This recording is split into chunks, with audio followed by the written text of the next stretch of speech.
Então, meus irmãos, mais uma vez, elevemos o nosso pensamento a Deus, a Jesus, a nossa Mãe Maria Santíssima, e agradecemos a oportunidade de estarmos aqui reunidos para mais um aprendizado, reflexão.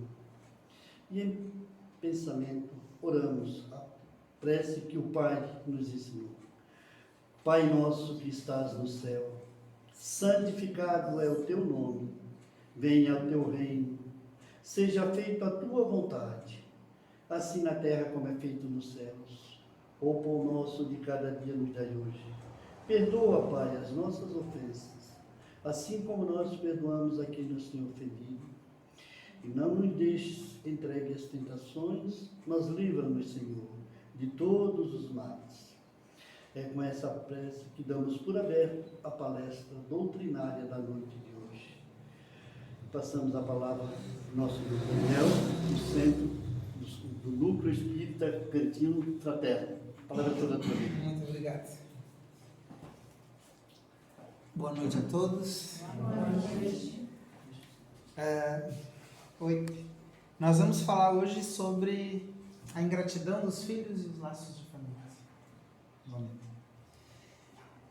E Santo Agostinho, já no item 9, aqui no Evangelho segundo o Espiritismo, ele começa falando, né, que a ingratidão dos filhos é uma coisa que faz com que as pessoas que observam, né, tenham um pouco de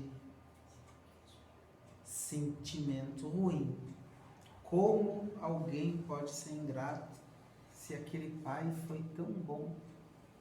Ou aquela mãe fez tudo para aquele rapaz ou para aquela moça? Ou como pode não aceitar as orientações de alguém que só quer o bem? E Santo Agostinho também fala aqui, nesse item 9, que isso se trata também de egoísmo. A ingratidão é egoísmo. Mas nós não viemos aqui para julgar as pessoas que são ingratas, porque senão nós também vamos precisar olhar para nós. Por isso que eu me encanto tanto com o Espiritismo, porque é a fé raciocinada. É a fé baseada na justiça divina. E a justiça divina se faz principalmente através das infinitas reencarnações, as infinitas oportunidades que o Criador nos dispõe, nos coloca à nossa disposição, para que nós possamos reparar equívocos. Então a gente olha essa cena ali, né? O pai meio irritado, a criança provavelmente fazendo uma birra. Criança a gente até entende, e os adultos que fazem birra com os pais, né? Quem é que nunca fez? Só eu? Por que isso acontece? Né? Isso é uma coisa muito importante. Nós não vivemos num planeta perfeito. E acreditando nessa fé raciocinada, nessa justiça divina, nós sabemos que a justiça de Deus se faz colocando pessoas que outrora foram inimigos numa mesma casa. E não acontece só em casa, né? Eu vou amplificar um pouquinho, porque o tema é dessa ingratidão, né? Mas isso acontece também no ambiente de trabalho, nos centros espíritas. As pessoas se juntam numa equipe, né? Ah, vamos fazer a caridade. Ah, mas o fulano só me incomoda, o fulano só faz isso. E isso acontece nos nossos lares. Devido a uma lei importante, que é a do esquecimento, aquele véu do esquecimento, nós não sabemos que aquela criança maravilhosa que a gente olha e se encanta, e que chora, e que amamenta, e que se emociona com cada nova habilidade adquirida, foi um antigo inimigo. Os estudantes do Evangelho segundo o Espiritismo, dos Espíritos, aqueles que se aprofundam ao cristianismo redivivo, refletem mais sobre isso. Mas nesse planeta, ainda imperfeito, que ainda a grande maioria da civilização encarnada e muitos desencarnados ainda enxergam o planeta como se fosse assim, ele está perdido, não tem mais nada ao redor. É só o que existe aqui. Por que eu vou respeitar alguém que está me impondo que eu seja uma pessoa mais responsável? Porque as pessoas não enxergam. E é justamente esse o objetivo. Eu não vou interpretar para vocês o que todo mundo diz. Porque o Espiritismo é a fé raciocinada. Por que uma pessoa que é tão bem tratada e tão amada, quando começa a ser disciplinada, se irrita com o outro? Porque nós somos espíritos imperfeitos. Não é só o fato de ter um grande inimigo do outro lado. Nós somos egoístas, somos egocêntricos. Por isso que Jesus foi tão enfático em dizer: amem os seus inimigos, amem o próximo, façam aos outros o que gostariam que os outros fizessem a vocês. Porque o nosso planeta ainda tem essa questão de é um planeta que não é regenerado. Estamos no processo. As pessoas ainda resolvem suas confusões na força. Ainda acham que é invadindo terras que se faz justiça. Ainda acham que é jogando uma bomba que eu elimino o inimigo. Ainda insistem em trazer para o ambiente escolar revolta. Insistem em resolver tudo na revolta. Alguém está assistindo aquela série The Chosen? Escolhi. Eu descobri, fiz uma ligação interessante, que eu sempre que falo de Jesus eu me emociono, né? E eu sempre achei que eu me emociono porque, poxa, Jesus, né?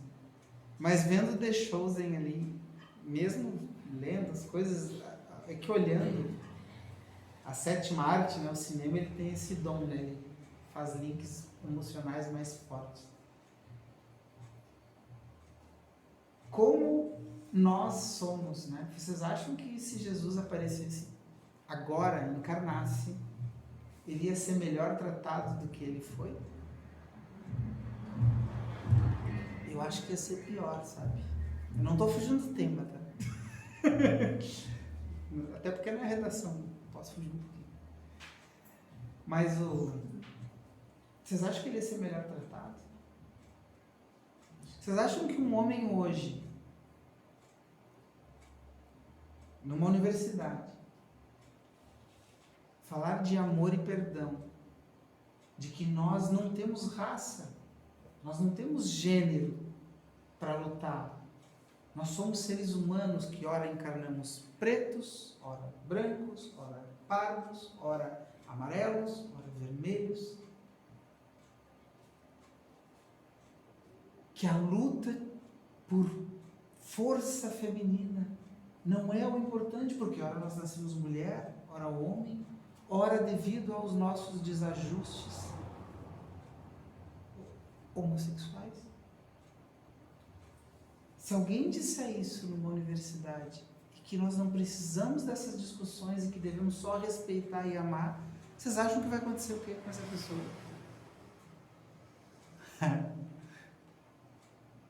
Eu acho que vai ser pior do que nós já fizemos quando ele veio aqui. Porque o ser humano ainda pensa nele só. A minha dor é maior que a tua. Tu não sabe o que eu estou sentindo na pele.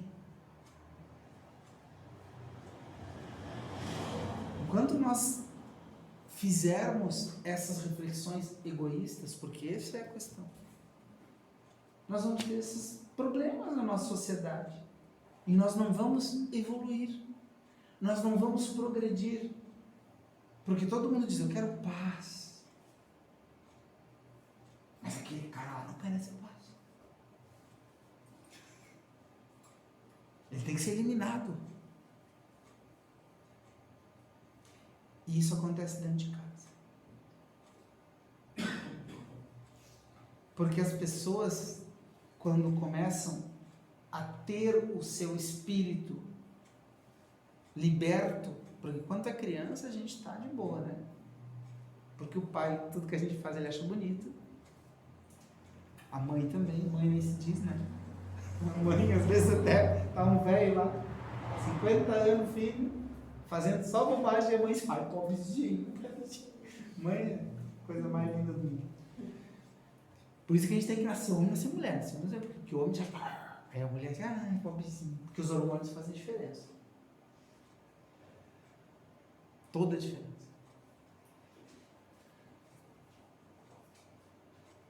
E as pessoas, quando renasce aquele espírito, e agora eu sou eu, não sou mais uma criança. Eles se olham e se confrontam, né? Eu achei essa imagem maravilhosa, porque é uma família. Mas ele tem um negro, tem um senhor, tem um jovem, tem um outro ali, mas... Porque nós trazemos da nossa ancestralidade, das nossas outras vivências espirituais, os nossos rancores. E aí a gente começa a confrontar. Jesus falou, por um acaso, para os seus discípulos que o confronto era a solução? Falou. O trabalho edificante é a solução. O amor ao próximo é a solução. Se tornar uma pessoa melhor é a solução.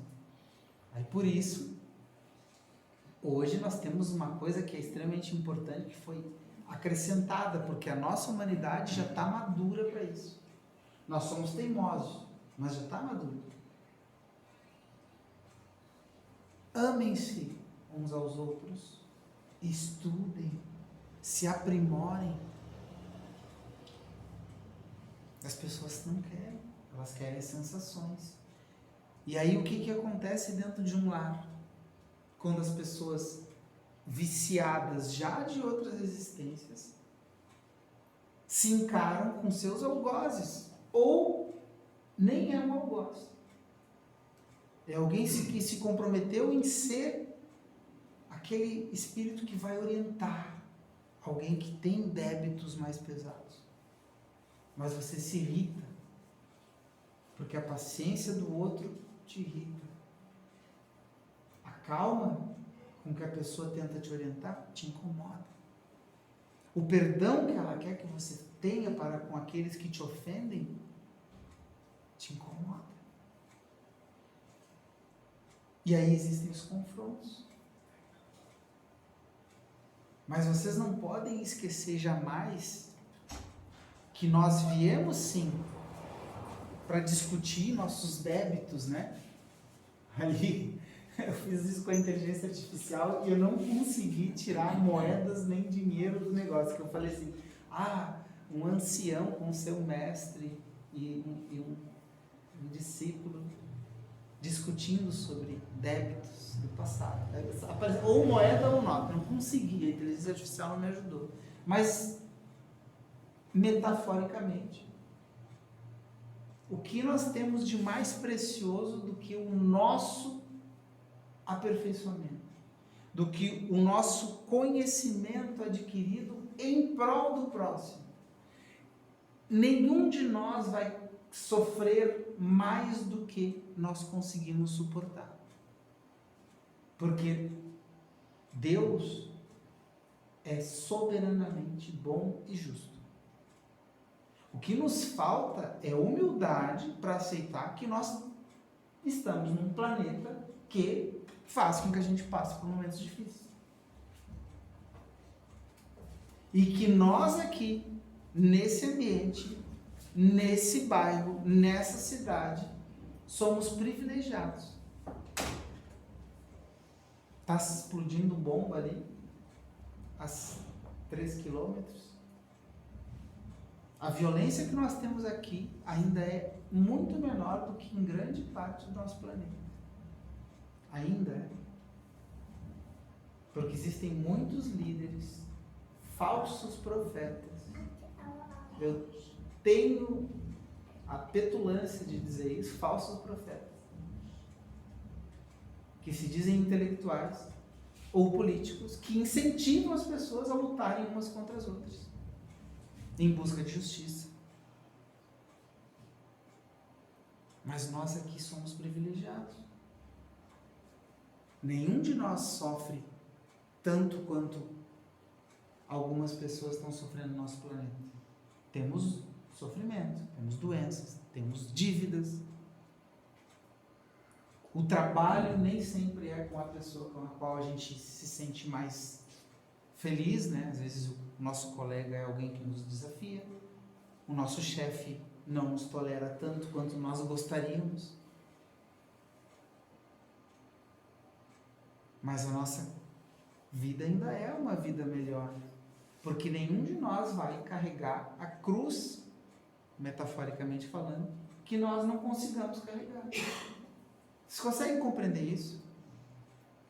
Porque se Deus é bom e justo, nós temos essas discussões, essa ingratidão que não é só para com os nossos pais, é para com o nosso Criador, inclusive.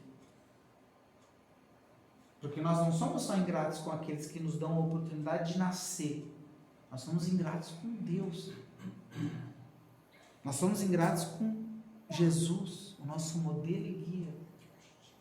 Porque eu enfatizo, se ele estivesse agora discursando, ele ia ser apedrejado. Ia ser cancelado na internet. Porque ele não ia ser politicamente correto. Você consegue se dar conta disso? Como nós somos melindrosos com as nossas dores individuais? Mas quem tem a coragem de fazer o bem ao outro? Sem pedir algo em troca. E aí vem uma coisa que eu aí fiz uma intertextualidade que eu acho que é relevante. Porque existe essa ingratidão, existe esse problema nos lares, que é corriqueiro e que se espalha para a nossa sociedade, mas o lar é o local que nós podemos encher de luz. O lar é o local onde as mães e os pais têm a oportunidade de educar aquele espírito que está iniciando a sua caminhada.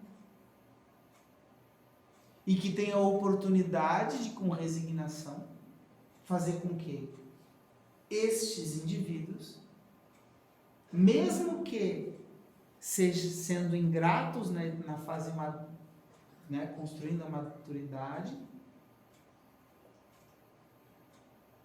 saibam, depois de um tempo, da responsabilidade que eles têm. Como é que a gente faz isso? Ensinando a moral para os nossos filhos, o certo e o errado. E aqui eu vou usar esse livrinho aqui, Jesus no Lar. Tem a Escola das Almas, que é quando Jesus está na casa de Simão Pedro e eles estão conversando. Quem é que já teve a oportunidade de ler esse livrinho aqui? Leiam, tá? Comprem. Porque é uma lição maravilhosa. Jesus está com as pessoas ali e antes da refeição eles vão estudar as escrituras dos grandes sábios, né? Dos profetas. E aí depois da leitura, a sogra de Simão Pedro questiona Jesus. E aí, Jesus, Deus se presta Jesus a responder. Ele fala assim: o lar é a escola das almas, é o templo onde a sabedoria divina nos habilita, pouco a pouco, ao grande entendimento da humanidade. O lar, que é o local onde a gente teima em perder tempo falando dos problemas dos outros, falando das crises, ao invés de falarmos dos projetos, do amor, da paz, de nos curarmos, porque sim, vocês esqueceram o que Jesus nos trouxe? Qual daqueles indivíduos que ele escolheu para segui-lo tinha condições ou noção do que vieram a fazer? Eles curaram também pessoas. Se vocês acreditam que não são capazes de curar, são homens e mulheres de pouca fé. Se vocês não creem que seus lares são a tomada que vai energizá-los para encarar as dificuldades do dia a dia, são pessoas de pouca fé. Porque todos nós podemos fazer tudo o que o Mestre fez e muito mais. Se vocês que estão aqui me ouvindo duvidam disso, é por isso que sofre. É por isso que ainda quando temos a dor batendo na nossa porta, e ela bate, porque de novo vou voltar aqui, o nosso planeta ainda não é um planeta perfeito. Nós culpamos Deus, culpamos o outro, o pai, a mãe, o irmão, o vizinho, o chefe, e não olhamos para dentro de nós. Que é o que Jesus nos convida a fazer. Nenhum de nós precisa ser perfeito para ser bom e justo. Nenhum de nós precisa ser perfeito e nós vamos demorar muito para chegar perto de uma perfeição. Porque Jesus diz que não é perfeito. Jesus disse que não é perfeito. E não precisa ir longe. Chico Xavier dizia que não é perfeito. Entrou um mosquito aqui.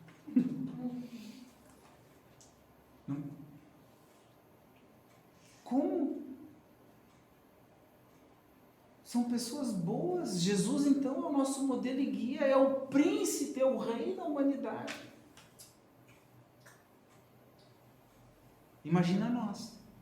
Mas ele deixa bem claro na sua mensagem. Todos nós aqui podemos fazer o que ele fez e muito mais. Basta que tenhamos a fé do tamanho de um grão de mostarda. E aqui ele dá um exemplo. Ele fala da lentilha, ele fala do pão. O que eu faço com a lentilha? Eu recolho e já sirvo para as pessoas? Não. Preciso deixar de molho. Depois eu vou cozinhar. Depois eu vou temperar.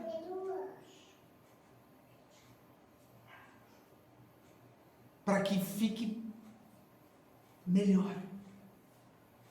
Tudo na vida passa por momentos que vão nos moldar. E isso acontece primeiro dentro do lar. Se as pessoas que são mais maduras, que estão com as crianças, que são responsabilidades delas, para educar no Evangelho, e aí eu não falo no Evangelho simplesmente teologicamente, como uma doutrina apenas, mas como a nossa forma de viver a vida. Amando o próximo, perdoando as ofensas, sendo útil sempre que possível. Não se preocupando com as recompensas que o meu trabalho vai gerar para mim. mas para o outro. É isso que ele ensinou. O nosso grande mestre nos ensinou isso. E aí ele diz depois no final, que quando todos no planeta entenderem que o lar é o local onde nós vamos nos aperfeiçoar, porque é no lar que nós recebemos essas pessoas. Você casa com aquela pessoa, né? Você olha para a mulher ou para o homem e diz, nossa, que lindo, não consigo ficar longe. A atração física, o sexo tem esse objetivo só, colar. Porque depois que fez o sexo passou. Colou. E aí as pessoas precisam aprender a respeitar as diferenças, que são enormes. As ideias contraditórias. Fizeram um filho. É tua vez de tirar a fralda, não é tua. Ah, isso é coisa de homem, isso é coisa de mulher, não sei o quê. Aí a criança chora. Ai, por que chora tanto? Aí cresce, por que faz bem? Esse ambiente é onde nós temos que testar a nossa paciência, a nossa resiliência, o nosso amor. E como é que eu posso fazer com que isso funcione? Porque a gente trabalha, tem conta, tem... Se eu for citar aqui, elevando o pensamento, orando, tendo paciência de verdade. E mesmo assim, vai ter problema, né, amor?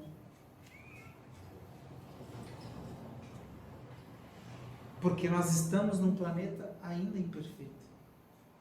Mas o lar é o local onde nós temos a oportunidade de exercer a maternidade, de exercer o amor, de respeitar aquela pessoa que gritou com a gente. Perdoar. Porque a gente tende a perdoar mais fácil quem está longe e que a gente não tem intimidade do que quem está perto. Se eu não respeitar e amar e não perdoar aquele que está perto, eu não vou perdoar quem está longe. E as guerras nunca vão acabar. E as diferenças e problemas nunca vão acabar. Porque o lar é a nossa fonte. Quando eu falo da ingratidão de um filho para um pai, eu estou falando da ingratidão que nós temos para com o nosso Criador. Para a ingratidão que nós temos, para a chance que nós temos, porque a encarnação é uma oportunidade de resgatar débitos, de ser útil, não a mim, ao outro. Porque quando eu trabalho, é para colocar comida na mesa. É só para mim? Não, é para os filhos, é para a esposa. Quando a esposa trabalha, a mesma coisa. Aí não é só o pão, é o pão, a manteiga, o leite, a carne, a roupa, a internet. Para ser útil para aqueles que estão junto comigo. Senão, quando é que eu vou ter uma humanidade onde as pessoas de fato se preocupam em educar as crianças para amar o próximo? Para perdoar a ofensa, ao invés de, não, você não pode citar desaforo. Se no colégio alguém te bater, tu bate de volta. Não é assim? Não, se te baterem, tu te afasta. Chama a professora. E pede desculpa. Ah, mas eu sou covarde. Não. Não é covarde. Você simplesmente não quer que a violência se espalhe. Ah, eu não vou dizer isso pro meu filho, não quero que ele sofra. Mas ele vai sofrer porque um dia ele vai revidar e aí ele vai receber de alguma coisa muito maior. Sempre a lei de ação e reação vai funcionar. Para quem não entende, karma. O que a gente quer? Quer ser feliz? Segue o Evangelho. está aqui. No final desse capítulo maravilhoso que fala aqui, porque eu juntei tudo para ver se trazia essa experiência mais clara para como nós vamos colocar em prática isso, vai chegar o dia em que todos vão ser homogêneos. Em que não importa em que casa eu vá reencarnar, eu vou ser amado e vou amar. Porque o bem que eu fiz nunca é para uma pessoa. Nunca é para uma pessoa só. Para quem de fato vivencia o Espiritismo, o cristianismo redivivo e a justiça de Deus, sempre que eu estendo a mão a alguém, tem uma mãe, um pai no plano espiritual, agradecendo pela ajuda que você deu para aquela pessoa. E essa pessoa vai ser grata para sempre. Aquele obsessor que tanto te incomoda, como o Divaldo relata, se você ajudar alguém que foi caro para ele, ele vai te perdoar. Por isso, é dando que se recebe. E se vocês querem a resposta da relevância desse amor, amem incondicionalmente, principalmente quem vos causa desconforto. Perdoem, sejam úteis, não trabalhem só pelo dinheiro,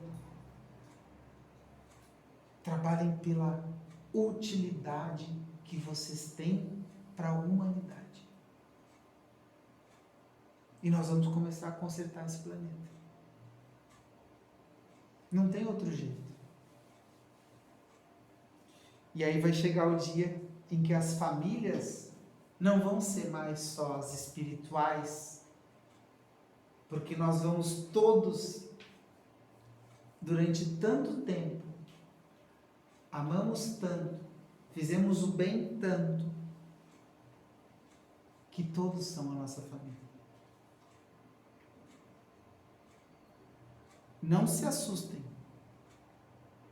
se quando vocês tiverem a noção fora do corpo físico dessa encarnação, que as pessoas com quem vocês sentam lado a lado nas palestras tenham sido pessoas caras para vocês numa outra vida que vocês fizeram mal e que precisavam sentar perto para começar a se juntar.